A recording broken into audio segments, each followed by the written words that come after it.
Imagine landing your dream job and preparing to marry your soulmate on the very same day.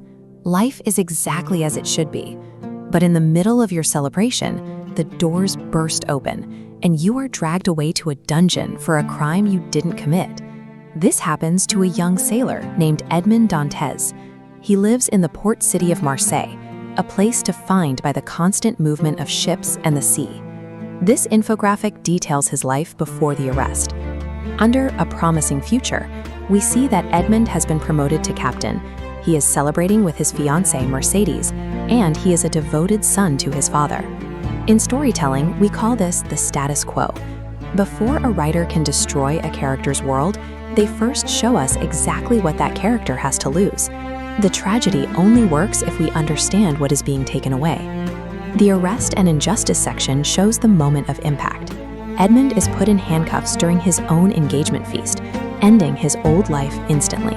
To understand how a good person ends up in a cell, we have to look past the event itself and examine the people standing in the shadows. Our first step is to look at character motivation. We need to identify who stands to gain the most from Edmond's disappearance. Effective plots aren't driven by random bad luck. Writers use specific human flaws to target the protagonist's successes, ensuring the downfall feels personal. We can map out the people who orchestrated Edmond's ruin by looking at what they wanted from him. First, Danglars, a fellow sailor, suffers from professional jealousy. Edmond was promoted head of him, driving Danglars to toxic envy. Then, Fernand secretly loves Mercédès, knowing he can never marry her while Edmond is around. He needs Edmond gone to take his place.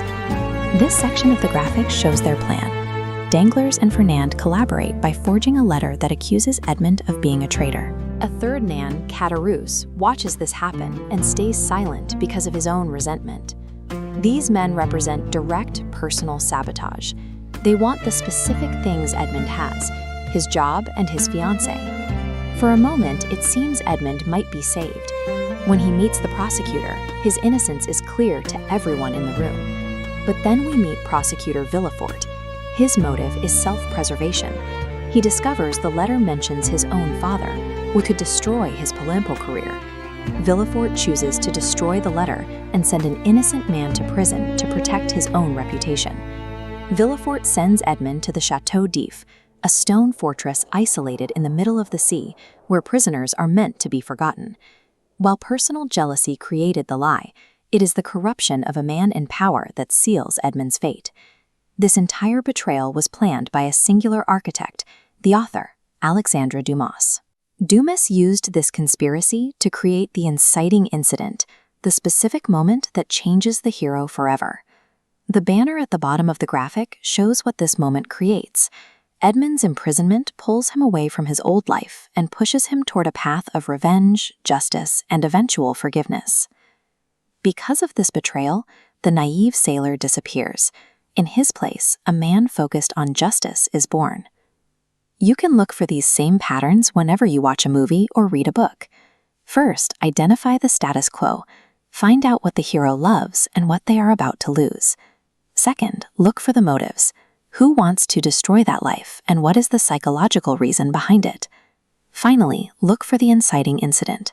Find the exact moment the world breaks and forces the character to change. Identifying the specific way an author breaks their hero helps you see the mechanics behind the stories we remember most.